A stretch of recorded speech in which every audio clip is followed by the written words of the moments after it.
আশুলিয়ার নলাম এলাকার মানুষের দীর্ঘদিনের স্বপ্ন ছিল একটি মজবুত ব্রিজ। অবশেষে সেই স্বপ্নেরা বাস্তব রূপ নিতে শুরু করলেও নির্মাণ কাজের ধীর গতিতে কেটে গেছে 6 বছর। ফলে দুর্ভোগ যেন শেষই হচ্ছে না স্থানীয়দের।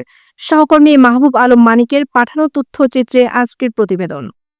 নলামে নির্মাণাধীন এই ব্রিজের কাজ শুরু হয় 2019 সালের চলতি বছরে, কিন্তু যথাযথ তদারকি না থাকায় এবং নানান অজুহাতের কারণে কাজ এখনও সম্পূর্ণ হয়নি। প্রতিদিনই এই পথ ব্যবহার করেন স্কুল কলেজের শিক্ষার্থী, বৃদ্ধা এবং কর্মজীবী কয়েক হাজার মানুষ। ব্রিজের অসম্পূর্ণ কাজের কারণে তাদের পোহাতে হচ্ছে চরম ভোগান্তি। স্থানীয়দের অভিযোগ, ঠিকাদারি প্রতিষ্ঠান ব্রিজের কাজ দ্রুত এগিয়ে নিচ্ছে না। সময় মতো কাজ শেষ না হলে আগামী বর্ষা মৌসুমে ভোগান্তি আরও ভয়াবহ রূপ নিতে পারে। মনে করেন কি এই ব্রিজটা হয়ে গেলে আমাকে একটু সুবিধা হয়। ওখানে এই ব্রিজটা তো কত বছর ধরে ওইবার নয় নাই। ওখানে আমাকে এন থেকে বই পার গেলে আমাকে নাগে 10 টাকা, আইতে নাগে 10 টাকা। আমাকে একটা নে আমরা যেমন তেমন আমার গরিব মানুষের 10 টাকা আইতে গেতে পার হইতে বহুত নে মনে করেন।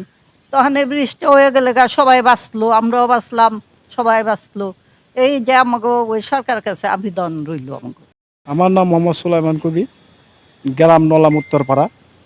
এই ব্রিজটা হাজার হাজার লোক মনে করেন যাতায়াত করে, এবং মনে করেন যে এখানে 3 বছর কন্ট্রাক্ট যাবৎ এই ব্রিজটা আসছে, কিন্তু 6 বছর হয়ে গেছে এখানে কোনো কাজ কাম হইতেছে না। আমার মনে করেন সরকারের কাছে আকুল আবেদন, এই ব্রিজটা দ্রুত বেগে হয়ে গেলে আমরা মনে করেন সুযোগ সুবিধা ভোগ করতে পারি।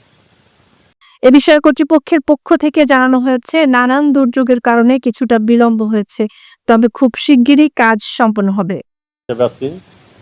এটা 2019 সালে কাজটা শুরু হয়েছে উদ্বোধন। আমরা কাজটা শুরু করার বাদে কিছুদিন পর কিছুদিন পর করোনা আসলো। করোনা আসার কারণে সব লকডাউন দেওয়ানে আমাদের কাজ বন্ধ হয়ে গেল। জায়গা করোনা যাওয়ার বাদে আমি কাজ আবার ধরছি, ওই মুহূর্তে আবার এই দুর্যোগ এই বন্যা হলো আমাদের এখানে। বন্যা হওয়ার কারণে এখানে অফিস সহ 2 ফিট 3 ফিটের মতো পানি হয়েছে অফিসে। পানি হওয়ার কারণে কাজ বন্ধ হওয়ার বাদে জায়গা বন্যা গেল, কাজ করলাম বেশ কিছুদিন। কাজ করার বাদে আবার দল হলো শিমুলিয়া থেকে নলাম 22 মাইল এই রাস্তার কাজ ধরলো। এই রাস্তার কাজের কারণে এলো সবচেয়ে আমার বড় সমস্যা। আমি মাল ঢুকাবো পারো না। এই রাস্তা এখানে খুদে ওখানে খুদে। আমি এখন যে গাডারটা হয়েছে, এই গাডারটা আমি রডটা বাইন্ধে রাখছি ঈদের আগে। ওদের রাস্তা খারাপের কারণে আমি ঢুকাইতে পারিনি মালটা। তার জায়গায় রডটা ঢুকানোর পরে আমি ঈদের পরে আমি ওয়্যার ঢুকাবো, ভিতরে যে ওয়্যারটা আছে ওয়্যারটা ঢুকাবো। ওয়্যারটা ঢুকাইতে গেলে আমি ওয়্যারের অর্ডার দিছি। ওয়্যারের অর্ডার দেওয়ার পরে আমার গাড়ি চলে আসতেছে।